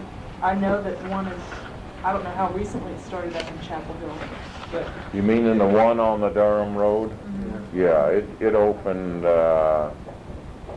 sometime in 81. I had it out to prepare a clipping on it if y'all wanted, but it was so full of the initial puffery and the pictures, it wouldn't have explained much. what is it doing now? I don't know. Does anybody know? Has anyone used it? Around here, I wouldn't be surprised if it made it, but there won't be the explosive growth I would foresee as in other places, simply because so many people can have alternatives of Duke and Durham County General and the UNC, for use of their out-of-hours things, whether they're emergencies or not, for non-urgent care. I don't care a whole lot about them, just specifically the retail type deals, big profit-oriented things, and they're gonna build some kind, generate lots and lots. Now, let me say, the surgery centers are nearly always profit. They began in Phoenix, and they began with anesthesiologists, surgeon owners, and they simply are people that are, we're saying we will cut out the hospital's, charges, and watch you. They keep you for 4 hours over there. They list the surgery that they do and what they don't do, and I've spent a couple of days looking at them when they first opened up. They're about 12 years old now. But they began there, and they haven't spread so far. The emerging centers is a funny word. It's more this 9 to 9 walk-in shopping center type of thing that is spreading. And as I say, it depends on competitively what's available. If you don't have doctors with evening hours, they're very attractive, right? If you don't have clinics with them. What about what she says about the licensing and monitoring? Is that true? I mean, there are a number of them that there are no controls. Well, you just think for a moment that surgery is being done. Leave out Denny Centers, which is a fancy name for, multiple dentists or shopping center dentists, but surgery centers especially raise serious issues. There's, you've got to have an anesthesiologist, you've got to have this, and some states have had much more interest in policing this, and then lobbies move into effect. The hospital, lobbies, if they can, will put them out of business. So that also, remember, from the hospital's point of view, all of these things are not only competitive, they are chipping at aspects of the hospital that can ultimately, some people believe, destroy the hospital system as we know it. That is, by forcing it onto the capital markets, and that's why one of the lectures will deal with what happens as they get pushed to the wall. Why are HMOs being bought up? They wouldn't want to sell out if they weren't at they get to a bankruptcy borderline. Yeah. There's a big controversy going on with HSA approval of a surgery center over in Greensboro just recently. Greenville? Greensboro. Okay. And over towards Kernersville. I don't know if anyone else in Greensboro is familiar with it. I think it's still up before the state, before Morrow. Is that the only one you've heard of in this state, a surgery center near Greensboro? No, that's just, I know that one is they're trying to get approval for it. And the head of Moses Cone and various other hospital representatives were disputing the fact that in that case it would save costs, saying Right. that because of various other things, it wouldn't be the cost savings that it was being touted. But Okay. I think it's still before the state agency. The HSA executive board overruled the full board and passed it on with a positive recommendation. It's not something. Do they have strong certificate of need legislation that could stop it here as well, or not? Basically, stick to how much you pay the lawyer, how diligent you are, and how much juice you got with Hunt and Morrow. Okay.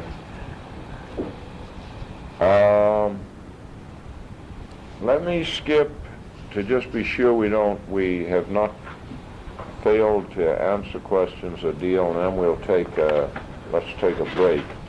Let's take the break and then come back. And during the break, would it be possible for me to see Ms. Harris and the people in the primary care nursing program for just a few minutes? They arise. How long have they been around? What? Huh?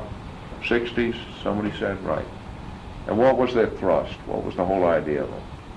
I mean, where was, you worked at Dorothy Dix, what was the whole idea prior to the Community Mental Health Center? They were deinstitutionalization and Yeah. providing services in the community. Right. In the institutions. And what was probably the single scientific event of those 30 years, something like 20, 30 years ago, enabled?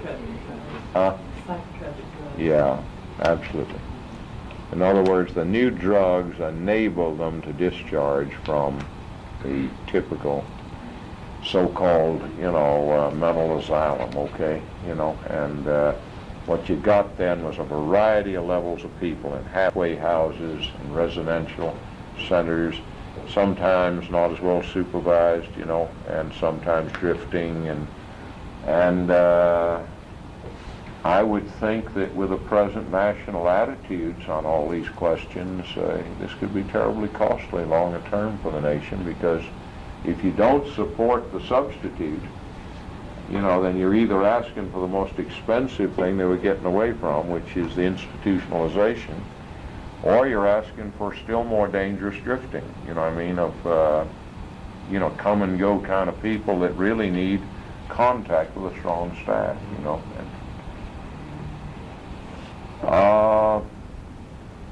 Drug rehab programs I see as, if not connected with them, just another facet often of a good, broad catchment area mental health center.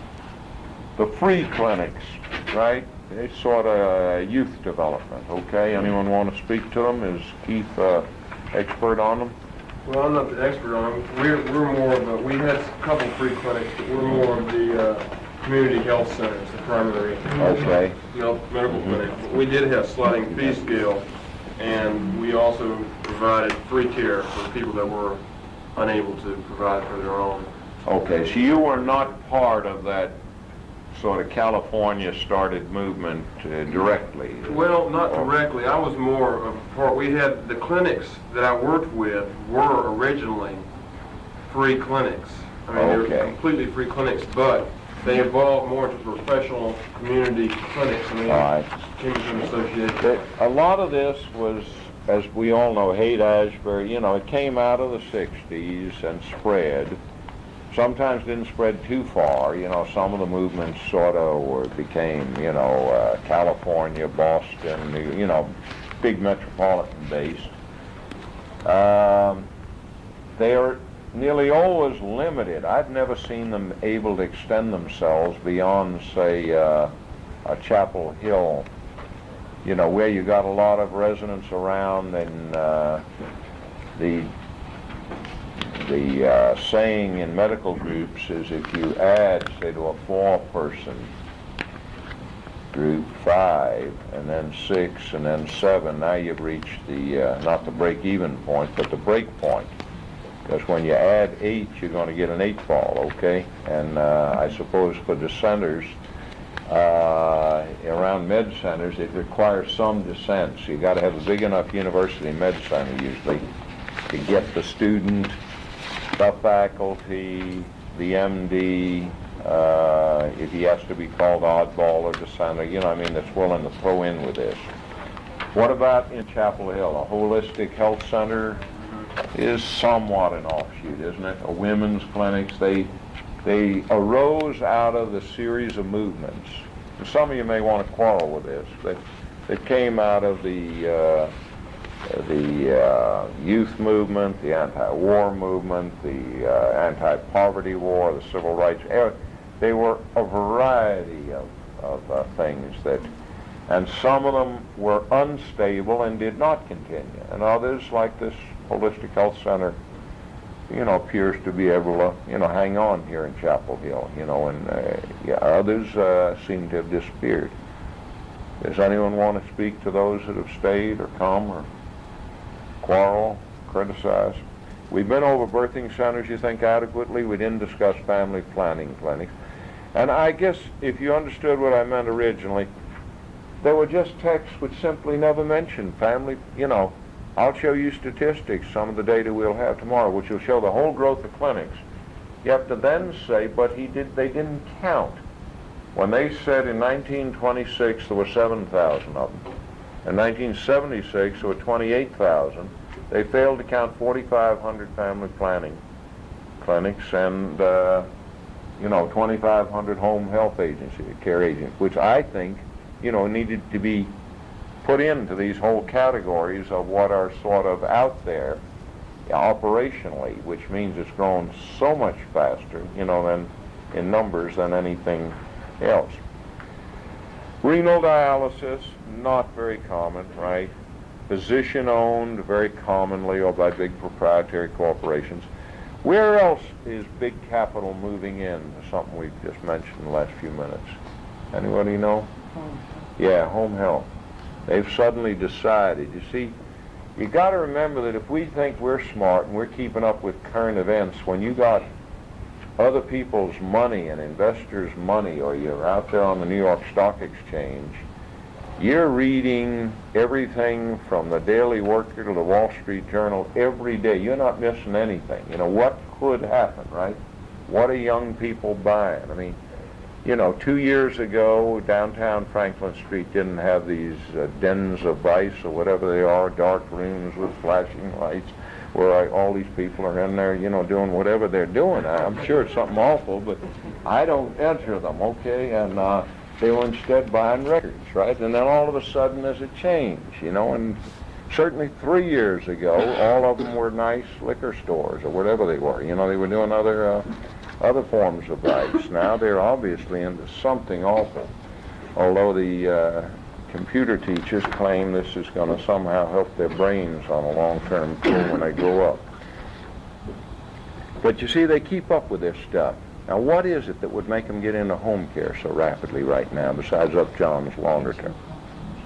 Yeah, the aging population in general, and more particularly, they watch. You see, when the federal government says we are going to put a lid on Medicare, we are going to put a lid on Medicaid, what does that mean? They know what that means.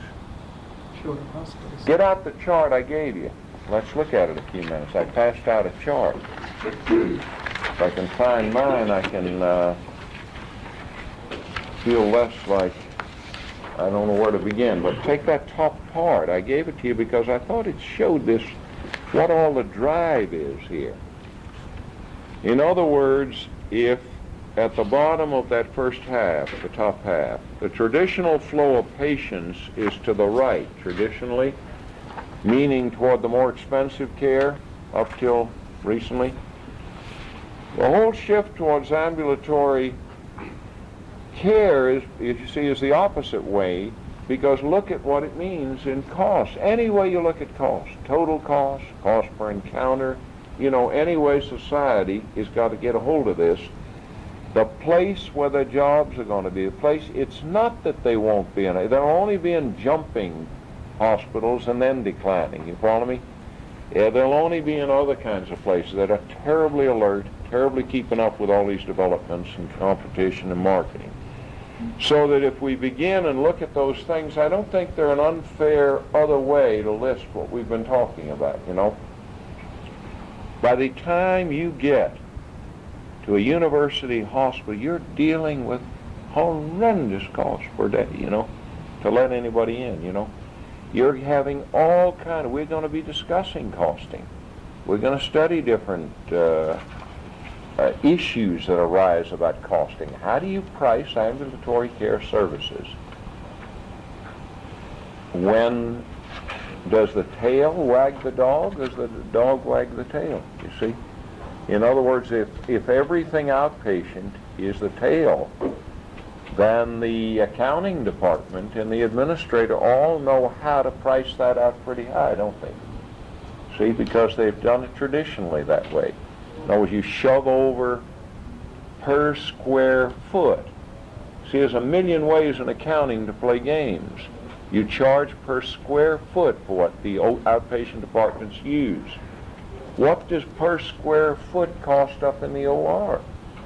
With the intensity of capital investment that sits on each square foot, with the intensity of, you know, high-powered manpower that's in there doing the work, with the intensity of dollar creation that's going, you know what I mean? There could be, you could think of 5 or 6 alternative formulas for charging for space, see? It's one of the ways in which the bookkeeping of a hospital can suddenly say, we want from Blue Cross Blue Shield $68 for the use of the room. Then we want $55 for the encounter with the out-of-hours ER doctor, right? You see what I mean? It's a way in which they have to pay because here it is. It's all on black and white. The accountants forgot it, you know. I mean, it's why big all firms in Texas don't pay any taxes, and you and I pay a lot of taxes if we're earning money, okay? In other words, the more accountants you have, the other guy cannot throw that many accountants at you. It's why utilities, they carry 60 to 80 accountants, you see. So Duke Power has got the poor little Public Service Commission outnumbered. I mean, if they want to argue and say, well, we don't see how you do, then they'll give them another formula why they got to get it. We think instead of turning in for 49 million, we should have turned in for 69 million. We turned in our lowest formula.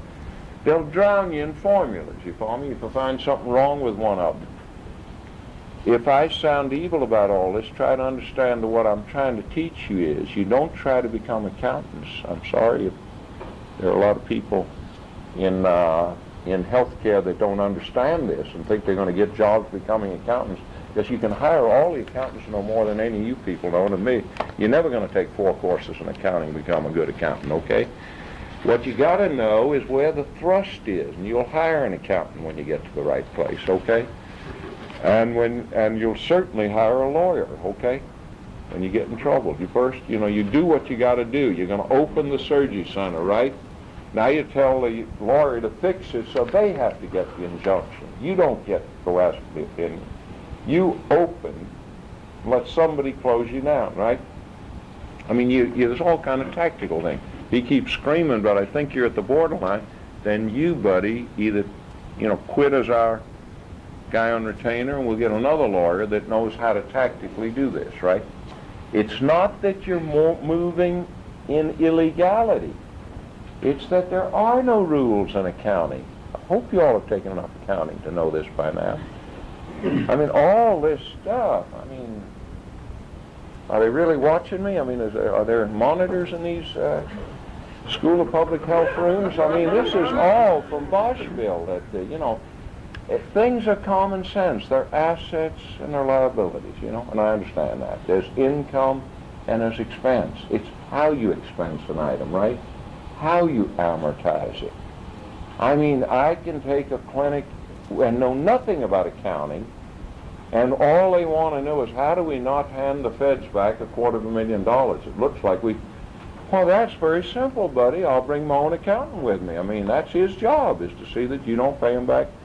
And you're not doing anything wrong. You're just showing, my God, you mean you charged for this poor little program over here and didn't charge the administrator into it? Why, that fat guy making all that money? I mean, certainly this program took 20% of him. Now it took 20% of his secretary, right? I mean, you forgot all that. Or when you say you didn't do it to the home health service program, you see, and you didn't, you do it. All this stuff is all games like that, okay?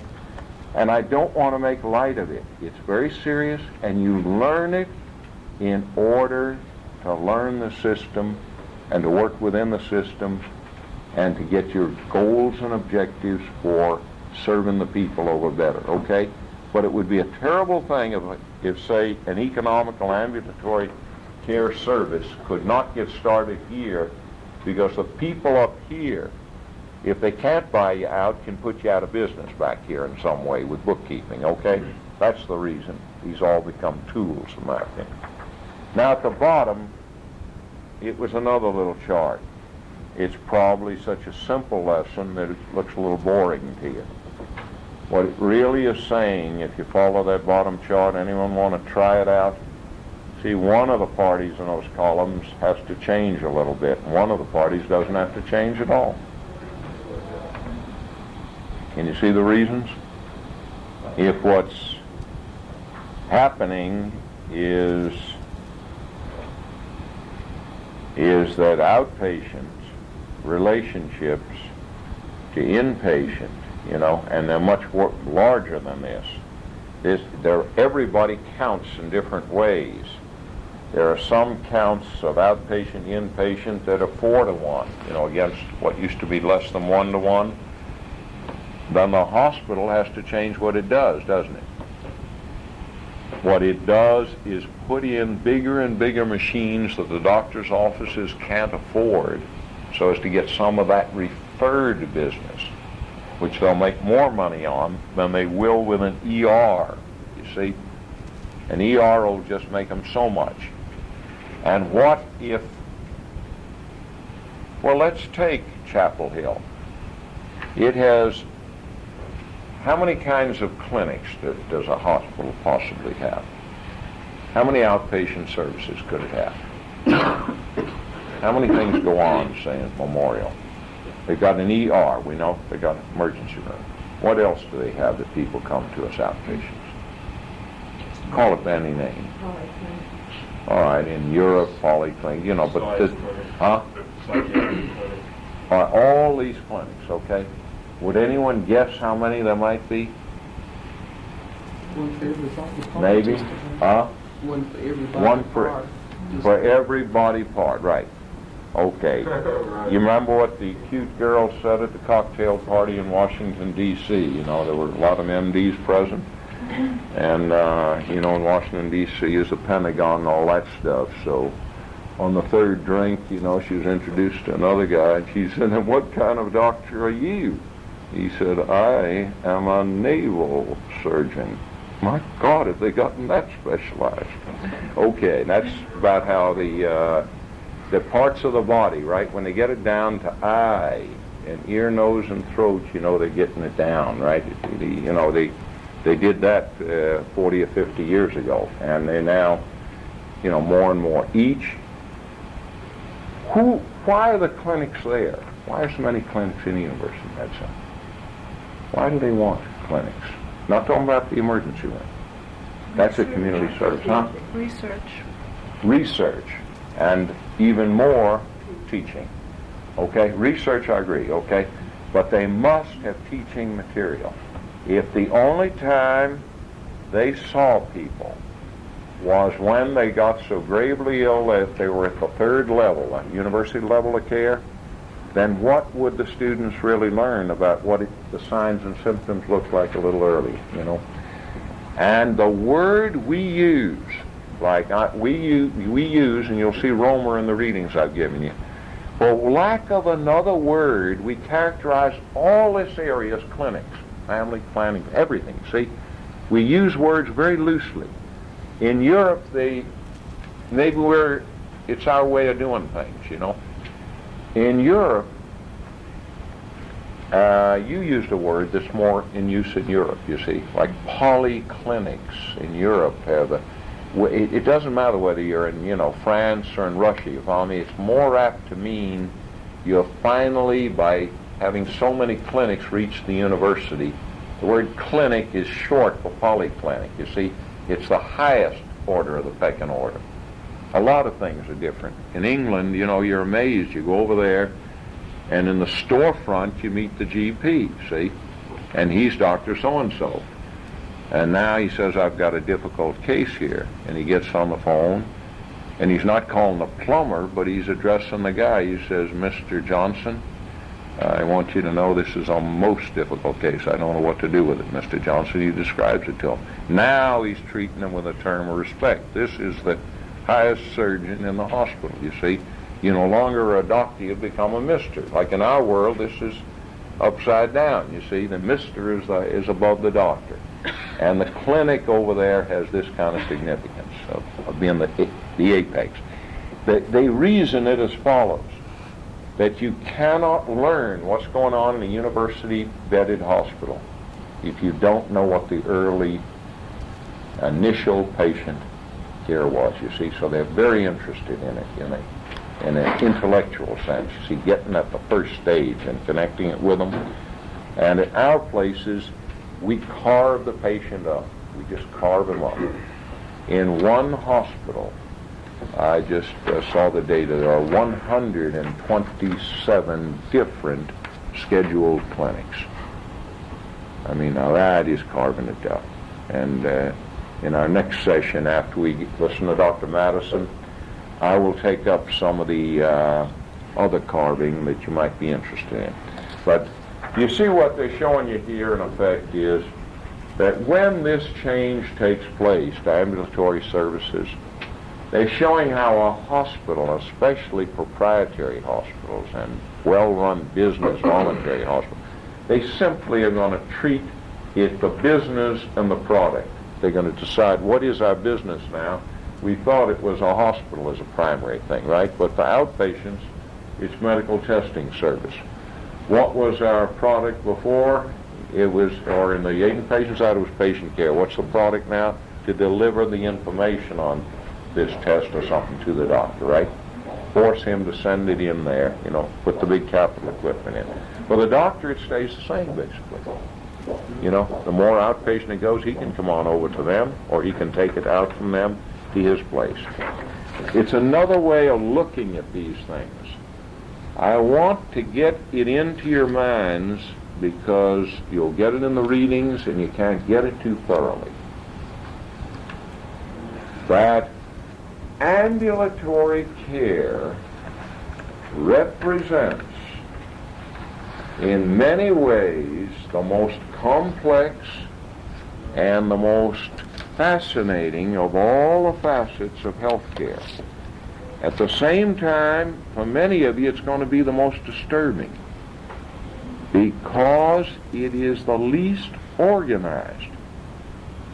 Wherever the major capital was, the forces of society mobilized the manpower and the materials they needed, just like in war. War is a function of society in which there's no question it's well organized. It's got a hierarchy, you know, there are generals that know what they're doing, we hope, and all these kinds of things. And there's a real structure. There has to be to carry it out.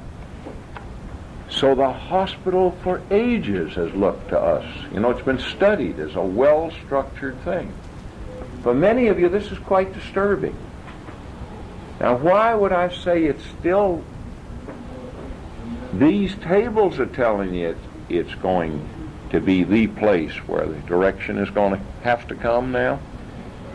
But why else is it going to now require the best minds and no cheapy textbooks and the best people, and schools are going to pay costly prices like this that treat it as a casual? Already some of the best graduate schools would not have an adjunct dropping in because he has knowledge of this field. They would have 4 or 5 people teaching what I'm talking about, okay? They'd have 2 people on group practice, they'd have 3 on them. You see what I mean? There's a weakness for, I'm not at all critical of the fact, I'm just saying in not recognizing where tomorrow is, okay? You better not do that too much in this world, okay? Because over there sits a school called MBAs, and you're going to have more speakers coming in all the time to scare the living devil out of you. And there's no reason to get scared if you try to remember that you're going to learn it overall, okay? You're going to know where directions are coming from. If family nurse practitioners don't repeatedly start learning the politics of how to fight off and how to make alliances, then the squeeze of the 80s is going to squeeze them right out, okay? There are going to be a lot of people squeezed out as we study these things, okay? That's what I meant by the term medical civil wars that are coming up, okay? They are unbelievable, and they're going to occur, and I'm trying to teach it around this thing. What I'm saying to you is, it's going to disturb some of you. The fact that we sort of are floundering, and I want to do it by category. Cat up here is no nickname of mine, it's just category, okay? And I put it on the board before you came in. We could take up everything we've done today by category. Any way from ambulatory care, we could take it all up this way. We could take it up in a variety of ways. If we were doing it by form of organization, right, we would want to know in terms of sponsorship, is it government, right? If it is government, how many kinds of government does it do? Federal, state, city, right, county. If it's a non-profit, can you see how many ways you can go out? Even that's broken down some places into church and non-sectarian, okay? If it's proprietary, you know, is it a single proprietary? Is it just an outfit owned by, you know, a hospital with an ER that's owned by the 7 original doctors that hit the town before it got 70 doctors? Or is it part of a huge chain, okay? the type of patient. We could look at all of these by type of patients. Who are they directing themselves at? The poor? Are they directing themselves at children? Name some more kinds of groups. America's developed this way, a lot of its healthcare systems. What other groups do outfits direct themselves at? Why, it could be directed at women. But now think of ambulatory care. There's some very oddball ones now that are coming in here. We haven't even discussed the military veterans. Okay? And what happens is that you've got a huge VA hospital system with huge outpatient clinics. And do they strictly enforce service-related?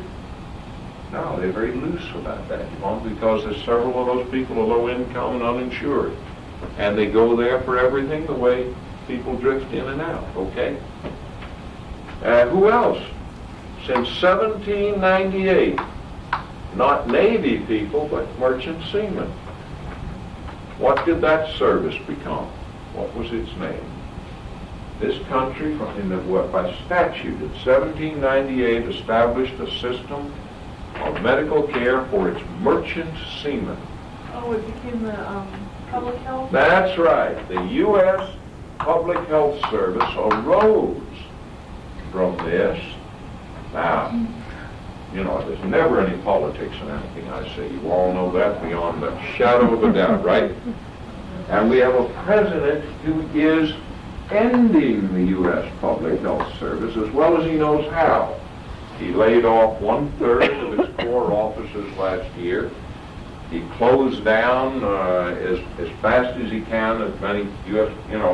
Unless the congressmen or senators screamed and they were the right persuasion, they were shutting down U.S. Public Health Service hospitals. Now these were things. Was that all it was taken care of? No. If that's all it had done, historically it developed into the Indian hospitals.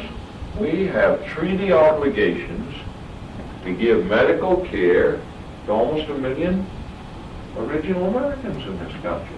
I mean, all of us foreigners have, and you saw the Secretary of Interior the other day on TV. I mean, we now have secretaries of the Interior who, are convinced that these people are ridden with VD and all of the problems of the world. There's none of that in San Francisco. It's all on the Indian populations, right? And the only thing I haven't heard about is buggery and male homosexuality and a bunch of other.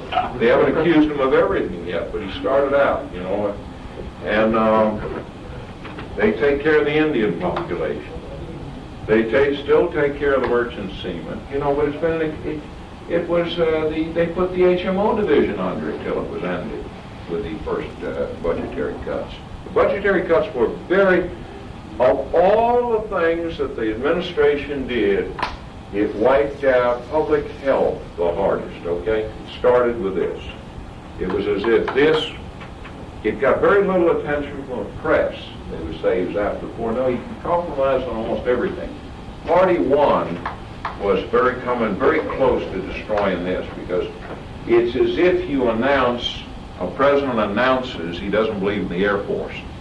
You see, you're dealing with high-level people. You're dealing with MDs at the colonel and general level. All somebody has to say is that they leave. They can work anywhere. You follow me? They just resign. I mean, many of them, the senior people are at 23 years, 20. They could have quit at 20. Why go for 30, right? They just left wholesale, so that it wasn't the layoffs. It was the wholesale destruction of the morale of the service, you see. But I'm trying to get you to see how we could have done it. That we're a country that loves to raise money with TV shows, don't we? So we could have done a lot of this by disease, direction, or by health direction. We love both things. What kind of disease direction could we examine some of these outpatient clinics by? Huh? Anybody want to try some? Oh, we haven't even talked about a lot of them. Crippled children's clinics are scattered around the country, right? Rehab clinics. psychiatry, you've all been over, mental retardation, drug. There's no end to how this goes on and on. Almost any one of the 140 money-raising charities have somewhere one or more clinics that they love, right? That they handle for this or that. We could have dealt with where is the setting of the facility. We could have categorized. These are all fair ways to categorize. What would we be looking at then? Where is it? Is it physically setting? Where is its facility setting? So tell me where sometimes an outpatient setting is. Sometimes it's in what? It's right inside the... Right. Sometimes it's in the hospital, but it's a department. Sometimes it is adjacent to it. We could have gone through all of this, right? A building across the street, on the campus, separate. What? Well, I want to save that for here, geography, okay? It could be freestanding, right? And independent, okay? We could have gone through all of this, right? And back in here on form of organization, we could have gone into the kind of non-profit board. Was it a board of the establishment of the town, a typical hospital, or was it a really community representative board, right? We could have broken down all the way here. And that's why I wanted to tell you, the very fluidity of this will disturb you. But it's almost like the plural society we live in. It's why this country, follow me, survives. You find it's like, don't get fooled by this plural business. Things come and things go, but underneath this has been going on a long time as a system. Okay? We could now, you just heard it, we could have gone into real rural, semi-rural, right, small town, urban, metropolitan. We could, and that would be an interesting thing. How many neighborhood health centers were metropolitan? How many were urban? How few were suburban in the sense that, suburbs are middle class place, right? And how many rural areas were neglected in the first go-around, then it required, like in certain legislation, absolute congressional mandates to put 20% or 40% into rural areas because they would only, as a problem arose like poverty, see it as an urban problem. But do you follow how every one of these things we're talking about could have fallen under some of this? You know that the objectives here could have been health orientation, family planning. Jesse wouldn't have agreed, but it's a way to look at health, right? And a lot of these could have been all that. And it's an abortion clinic. Is it a disease? It's an objective. It's somewhere in there, right?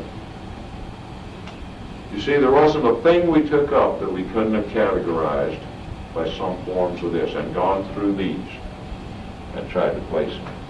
And I wanted to just, by using a less than adequate article, at least for the first purpose, covered the thing. You've got it in front of you. Now we're trying to catalog it differently. This next set of readings you have, Romer is a far better writer. He's very deep. He's got a lot to say, but he's an easy writer as I read him. In other words, he's logical, and he's got this framework. And what I've done is jump around.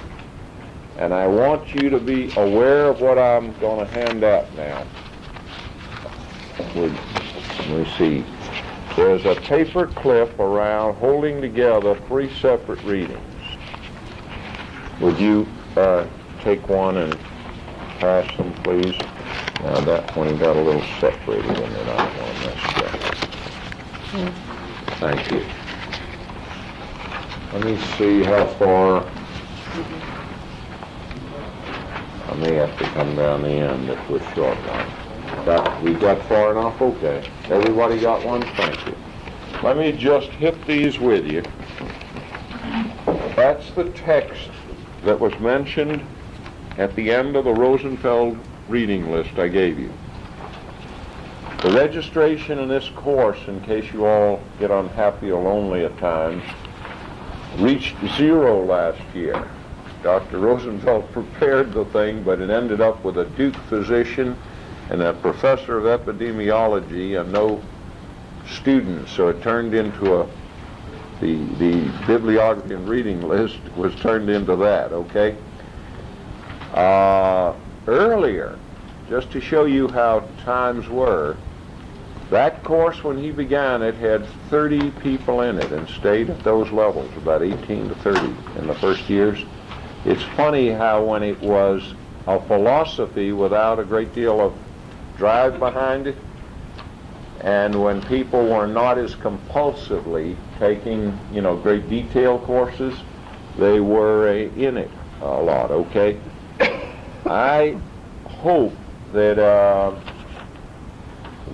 this selection, what I've tried to do with it, is do a lot of clipping to save you reading, say 4 times as much. Like this first sheet is more his preface, dropping out a lot of what I didn't think was, important to you, to get some basic in front of you. The next one is stapled together and runs from pages 49, if you'll notice it in the inside the paper clip. The first legal sheet occurs at the very opening of his book. The next, I simply cut and pasted, and that's why it looks like a cut and paste job, and it lacks even pages where I, cut off the tops of pages, but I cut it down it would be 25 pages of reading otherwise, okay? But it gave you what I thought was the meat. And I know you all have a lot of other things to do, and I wanted you to give this your attention. And then I jumped from there. It ends with 74. The last pages should be 73, 74, and no backup. White on the back. Have you all got the same thing? Is the pagination? 65. Keep going. Oh, and yours ends with 65? Let me see, this is 380. Let me see, yeah, we got to get you corrected. You may have a 74 in there, or you lost a 74, yeah. Let's pull that one out. This got attached to her 380, stapled to it. See if that one... Count your pages together, please, with me. 49 and 50, kind of odd. Then there's 56 and 57 pen numbered with a little paragraph tacked on to the end of that page. Then the next sheet begins at 62. Have you got it up in the left corner of the third sheet? Okay, we together? And that one ends with a reversal that's marked for you, that 65 gotten behind 66. You see that? Can you all see you have to read 65? That's what comes of giving you freebies instead of Copytron charging you, see? Copytron is coming up, but we're not ready for it. And then you should, the next one begins at 67, and the last page is not printed on the back. It's 73 and 74. Everybody got the same data? Now, I jumped from that to essentially the clinic staffing and health delivery stuff out of Romer. And if you notice, I carried the page starting 380 because Dr. Rosenfeld is quoted right off the bat in there on 380 out of an earlier thing. We'll get some later readings, and I think it'll help the second part of your discussion next week.